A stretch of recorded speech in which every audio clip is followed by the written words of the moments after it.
My dear friends, my brothers and sisters, break free, step out, take the risk, chase the dream, speak the truth. And remember, you were not born to survive comfort. You were born to rise above it. Because sometimes the most dangerous place you can be is exactly where you are. My name is Muniba Mazari, and I am a motivational speaker. If you are new at my channel, subscribe and start a new journey with me. Comfort zones are strange things. They're not loud. They don't scream at you or tie you down with chains.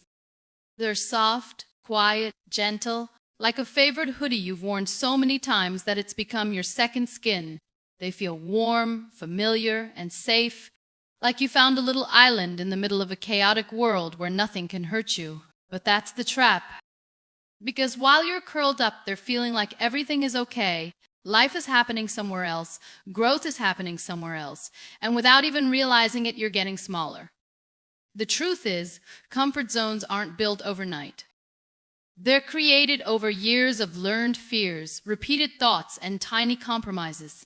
Each time we say no to something that scares us, even if it's good for us, we add another brick. Every time we choose silence instead of truth or routine instead of risk, we pour more cement, and slowly, these choices stack up until they form walls. Walls we start to believe are protecting us, but that are really just keeping us from becoming who we're meant to be. We love our comfort zones because they promise control. They give us predictable outcomes, no surprises, no failure.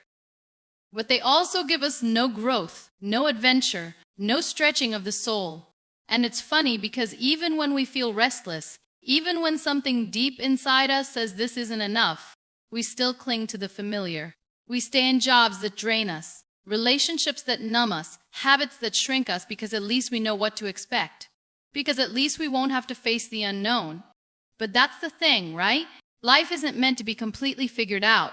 You don't get to grow unless you're willing to not know, unless you're willing to be uncomfortable. Because discomfort isn't a punishment. It's a teacher. It's the invitation. It's the place where transformation begins. And yet, we keep trying to build lives that avoid discomfort at all costs. We crave comfort so much that we'll choose it. Even when it's hurting us, even when it's killing the parts of us that are meant to be alive.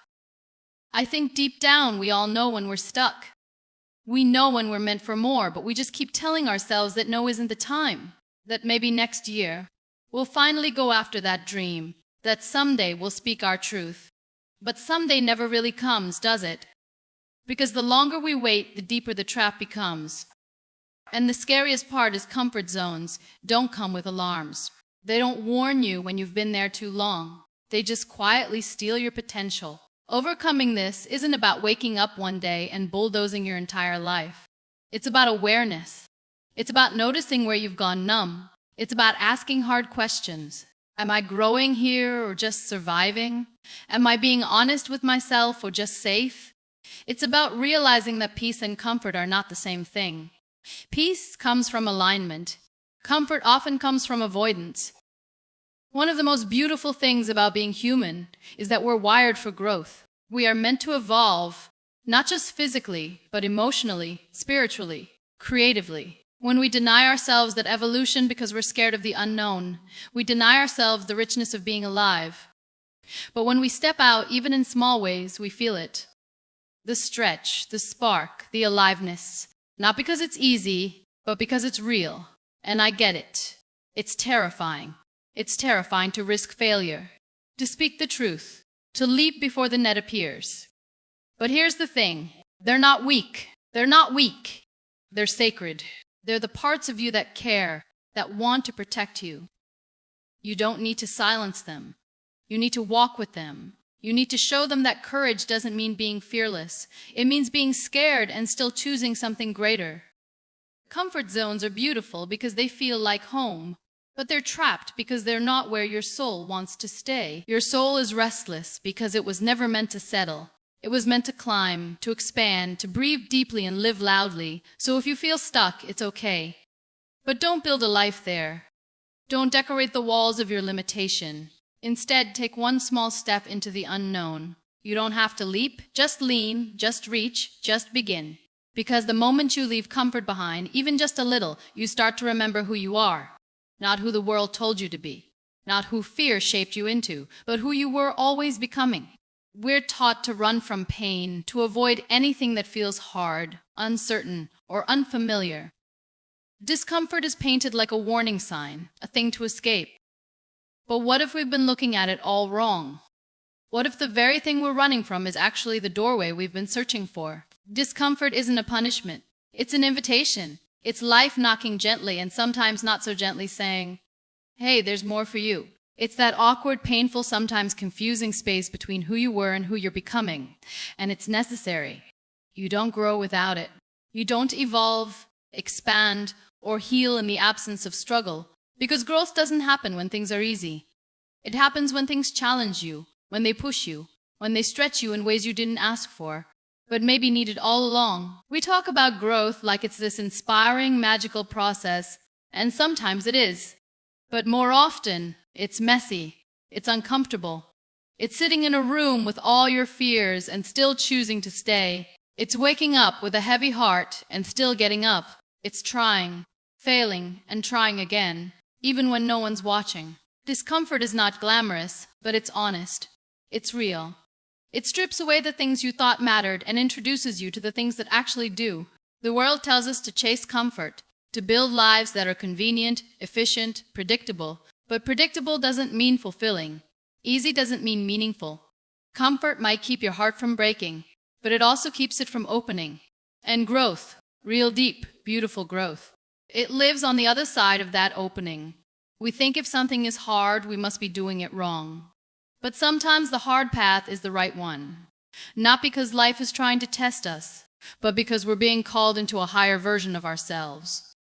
Every person you admire, every story that moved you, every transformation that inspired you, it was born in discomfort. No one grows by staying still. No one becomes whole by staying the same. And here's the thing, discomfort isn't just about big dramatic moments. It's also in the small, quiet choices. Choosing honesty over silence, vulnerability over perfection, listening instead of reacting, letting go when everything inside you wants to hold on. These are the places where growth lives. Not in the spotlight, but in the shadows, in the stillness, in the uncomfortable truth. But discomfort doesn't mean suffering. It doesn't mean we have to break ourselves to grow. It just means we have to feel to be present, to stop numbing ourselves with distraction, approval, and fear. Because the moment we allow discomfort to exist without judgment, we begin to heal. We begin to change.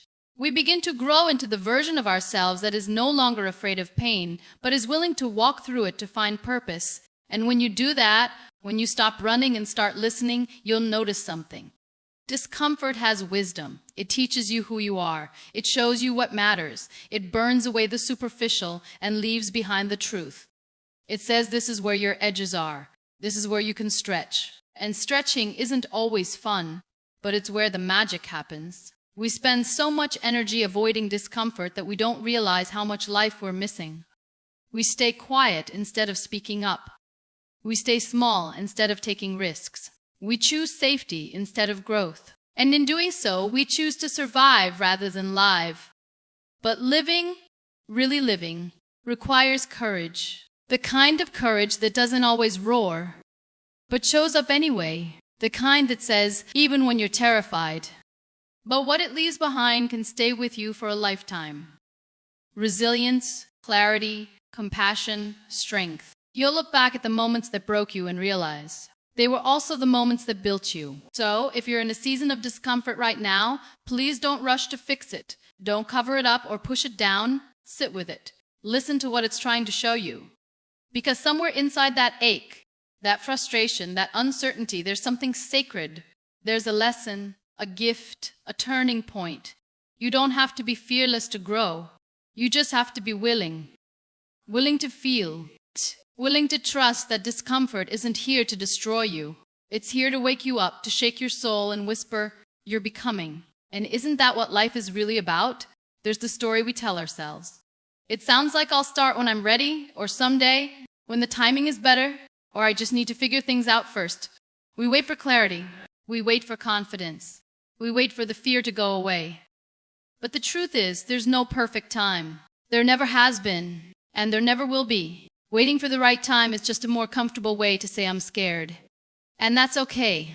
Of course you're scared, because stepping into something new, something meaningful, something honest, it's terrifying. You might fail. You might lose people. You might find out you're not as strong as you hoped, but you also might discover who you really are. And isn't that worth the risk? We grow up thinking life will eventually feel settled, that there's some future version of us, more polished, more healed, more figured out, who will finally have the courage to act. But that version never shows up. Because the only way to become that person is to start now with the mess, with the questions, with the ache in your chest and the lump in your throat and the voice that says, I'm not ready. Because that's the truth. We're never really ready for the things that matter. We become ready by doing them anyway. Time isn't something you catch up to. It's something you participate in right now. This moment, this breath, that's all you actually have. And the more you wait for the right moment, the more you let life slip quietly through your fingers. We tell ourselves we're being responsible, cautious, practical, but more often we're just scared to be vulnerable. Scared to be seen trying, because trying means we care. Trying means we're invested. And when you care that much, but what if it's okay to fail? What if starting, even imperfectly, is the win? What if the courage to show up before you're ready is the very thing that changes your life? Sometimes the right time is just another version of self-pee protection, a shield against rejection, a delay in facing the things we don't want to feel. But the longer we wait, the heavier that shield becomes. It turns into regret, into frustration, into this quiet, knowing sense that we're betraying ourselves. And I don't think we're meant to live like that. I don't think we're meant to spend our lives on the edge of the thing we love, too afraid to leap. I think we're meant to fall in love with our lives in the middle of the mess. I think we're meant to start writing the book before we know the ending. To speak the truth before we've practiced the speech 100 times. To love before we've mastered how to protect ourselves from heartbreak. Because life doesn't wait. It's not going to pause and let you catch up. It moves, and if you don't move with it, you end up stuck in a version of yourself that doesn't fit anymore. A version that was shaped by fear instead of possibility. We don't need more time. More honesty about what we really want, about what we're afraid of, about what it's costing us to stay stuck. Because once you get honest, really honest about how much it hurts to keep waiting, you start to see that the only thing between you and the life you want is your willingness to begin. You don't have to do it all today. You don't have to have a 10-step plan or complete confidence or perfect conditions. You just have to begin. You just have to say, I'm scared, but I'm doing it anyway. And that decision, that's where everything shifts. That's where you stop being a passive observer of your life and become an active participant in your own becoming. We wait because we're taught that time will deliver us clarity. But it's not time that brings clarity. It's movement, action, showing up, falling down, getting back up. It's living even if it's messy. Especially if it's messy. Even if it's messy. Deep and find the answers we've been waiting for. So stop waiting for the perfect body, for the perfect moment, for the perfect plan. Stop waiting for permission or certainty or signs that scream lies. Sometimes the only sign you get is the one already inside you. The quiet whisper saying, you're meant for more. You always have been. Fear gets a bad reputation. We talk about it like it's something broken inside us, something to be fixed or erased. But fear isn't the enemy. It's natural. Fear is human. Fear is your body's way of saying, hey, this matters. Fear only shows up when something is close to your heart, when something has meaning, when the outcome could shape you in some way. That means fear is not a flaw. It's a sign you're alive. But somewhere along the way, we learn to treat fear like a stop sign. We tell ourselves, I'm not ready yet, or maybe later, or what if I fail? And so we wait, we hesitate, we shrink. We sit with the thing we're afraid of like it's a wall we can't climb. But the real danger isn't the fear itself, pause that never ends, the silence that grows louder with time. Inaction is where dreams go to die. Not because you weren't worthy, but because fear told you a story and you believed it. It told you that discomfort was danger. It told you that rejection would destroy you. It told you that mistakes were fatal. And so you chose safety. You chose comfort. You chose stillness. But deep down, a part of you always wondered, What if I had tried? The thing about fear is that it doesn't go away just because you ignore it. It waits. It lingers.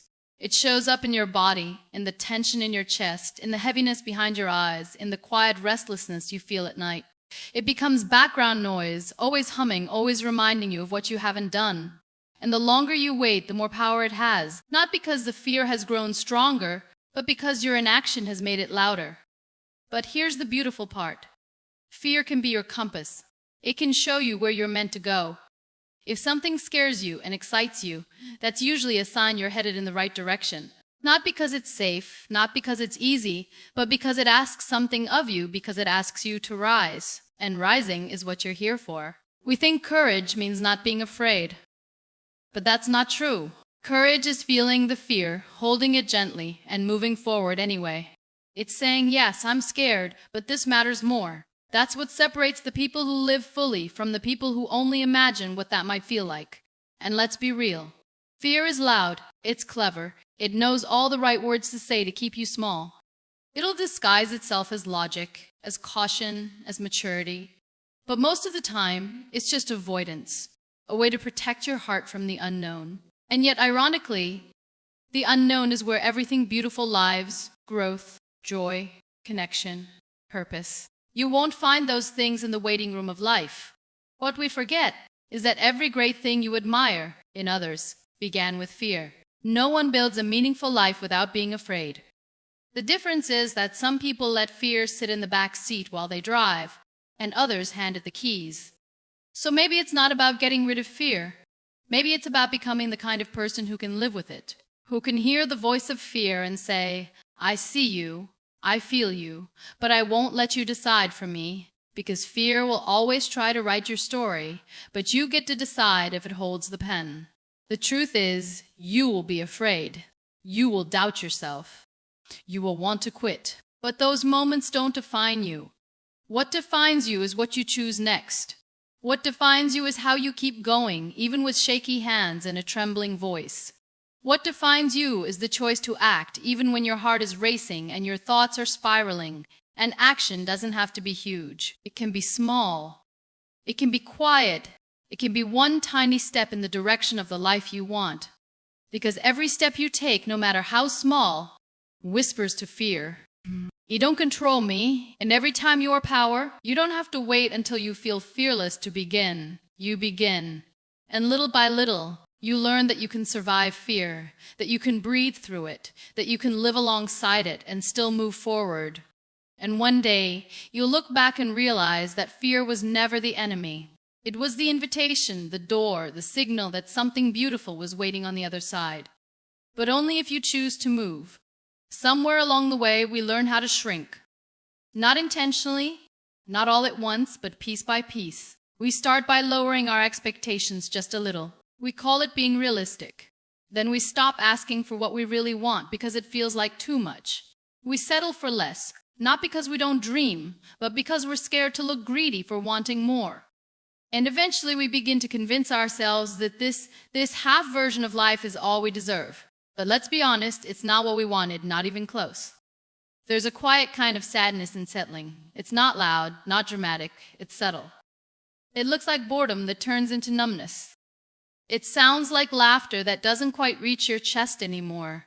It feels like living a life that fits sort of, but not in the way that matters, not in the soul. Settling doesn't mean you're weak. It just means you forgot how much you're worth. Or maybe no one ever told you. Maybe no one ever looked you in the eye and said, hey, you don't have to stay here. You're allowed to want more. You're allowed to want better. You see, you weren't made to just exist. You weren't made to just get through the day. You weren't made to live someone else's idea of a good life. You were made to feel deeply, to grow wildly, to love boldly, to fall and rise and try again, not to go on autopilot until the years blur together, deeply thankful for what you have and still want more for yourself. More peace, more joy, more authenticity. That's not selfish. That's sacred. Settling is often rooted in fear. Fear of failure. Fear of rejection.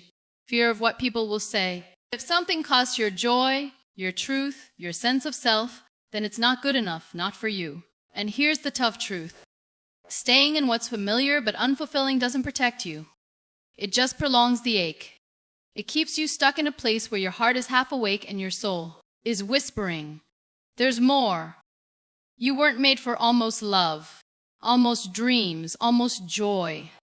You were made for depth, for fire, for the kind of life that makes you feel like you're finally breathing again. It asks everything of you. It means facing uncertainty and grief and loneliness. It means standing in the space between what was and what could be. And that space is uncomfortable. But it's also where you grow. It's where you get honest. It's where you start listening to yourself again. When something feels like settling, you can feel it in your body, in the tension in your shoulders, in the sigh that escapes your chest for no reason, in the way your smile doesn't quite feel real. That's your soul talking. Don't ignore it. You are allowed to leave a job that drains you. Others think it's stable. You are allowed to end relationships that feel safe but small. You are allowed to change your mind, change your path, and change your life. Not because you're ungrateful, but because you are finally ready to choose yourself. Choosing not to settle doesn't mean chasing perfection. It doesn't mean every day will be magical and every step will feel right. It means refusing to dim your light just to make other people comfortable. It means refusing to keep making yourself smaller in order to fit inside boxes you've outgrown. It means refusing to keep making yourself smaller in order to fit inside boxes you've outgrown.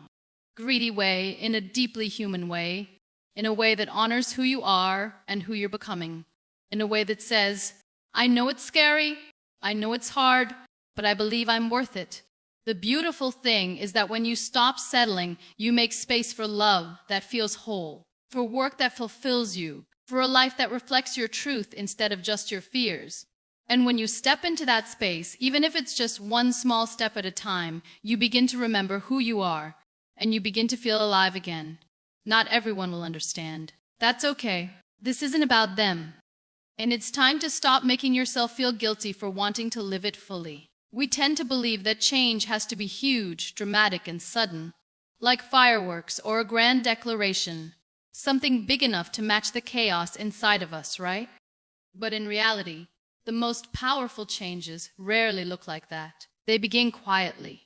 They begin with a single decision, a whisper in the middle of the noise, a small step that doesn't even feel like much until later when you look back and realize it changed everything. The truth is, transformation doesn't come all at once. It doesn't arrive in some shining moment where everything makes sense. It begins in discomfort, in restlessness, in those moments when you're lying awake at night and something inside you just knows this can't be it.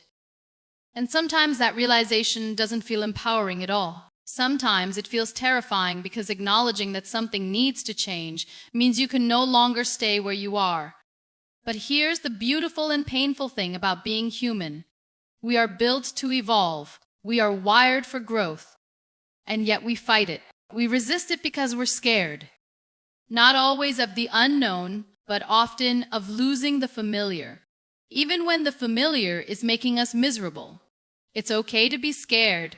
Change demands courage. Not because it's flashy or glamorous, but because it asks you to do the hard thing when it would be easier to stay the same. It asks you to risk being wrong, to risk looking foolish, to risk failure.